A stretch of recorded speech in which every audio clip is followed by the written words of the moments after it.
see on hea tähelepanek, et esiteks me ei mõtle väljaspool oma mugavustsooni. See 10 000 oli meelega siia näitena toodud, sellepärast, et me tõesti ei mõtle. Me mõtleme, et kui me 1000 saan, et kui 1200, siis on juba ilgelt palju saadud, eks ole, juurde saadud. See mõtlemine väljaspool oma mugavustsooni on oluline, sest et kui ma isegi ei tule selle idee peale, siis ma ei saa hakata seda rakendama.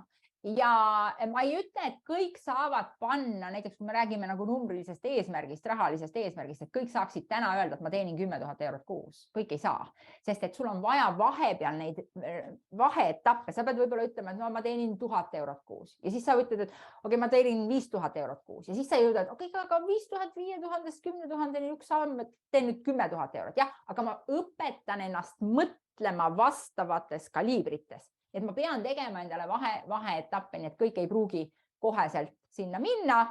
Mina igal juhul ei suutnud sinna poole kohe hüpata, aga see on võimalik, kui ma nihutan oma mõtteviisi sinna poole. Ja? Kuidas saab alguse sellest, et sa müüd selle mõtte endale maha? See on esimene asi, see on kõige lihtsam asi üldse. Sa hakkad andma endale luba mõelda, et su sissetulek võiks olla 3000 eurot. Ma ei tea, kuidas seda saavutada. See on minu jaoks võimatu. Ja? See on kõik need mõtted, mis tühistavad seda ideed. Näete, need kaks ideed ei mahu. Teenin 3000. Ei, see pole võimalik, see pole minu jaoks võimalik. Kuidas ma seda ometi saaksin? See on täiesti realiseerimatu. Ei ela kahe. Need kaks ideed ei ela kõrvuti. Elab ainult see või elab see teine. Ja minul on valik. Ma saan valida, kas need ideed või need ideed. Ideed on nagu rõivad. Me proovime neid selga. Et kui ma ütlen, et ma teenin 3000 eurot, siis sul tekib tunne tohutu vastuseis hetkel. Ja? Praegu räägib ajus ümber, sest et sa pole teinud sõprust ideega, ma teenin 3000 eurot.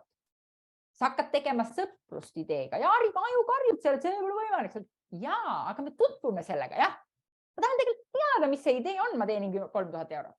Kuidas see välja näeks, et mul sissetulek on 3000 eurot? Kuidas on vaadata seda 3000 eurot seal, kui ta vupsas mu arveldusarvele?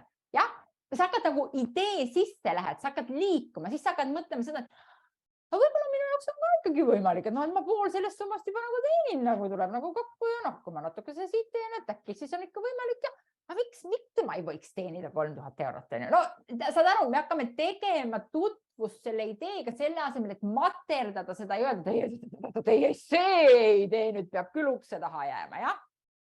See on esimene samm, see on kõige lihtsam, see on kõigile kättesaadav. Ja nüüd, kui ma saan selle ideega sõbraks, kui ta jõuab minusse, siis ma hakkan kuulma ideid. No need on ka hirmutavad, jah. Peab hakkama tegutsema, on ju. Aga kui ma nüüd olen nõus edasi minema, siis ma olen palju paremini varustatud kui algselt, kus ma nudistasin selle idee ära, jah? Sest et siis ma ei kuulnud ideidki, kuidas. Et siis ma saan protsessi sisse, aga esmalt pean ma andma loa endale sellele ideele loa, mida ma tahan hakata ellu rakendama.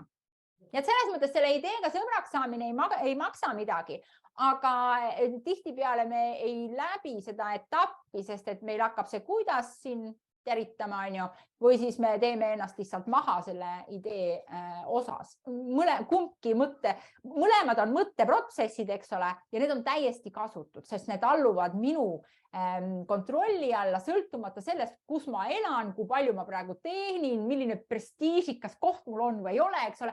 Kõik see väline ei määra nendes protsessides mitte midagi ja seetõttu Hill ütlebki, et tegelikult igaüks on suuteline looma endale sellist elu, mida ta tahab, jah? Sest see algusvundament, kus ma loon ka need ressursid, mida ma vajan, on minu kontrolli all ja see on puhtalt mu mõtlemisest.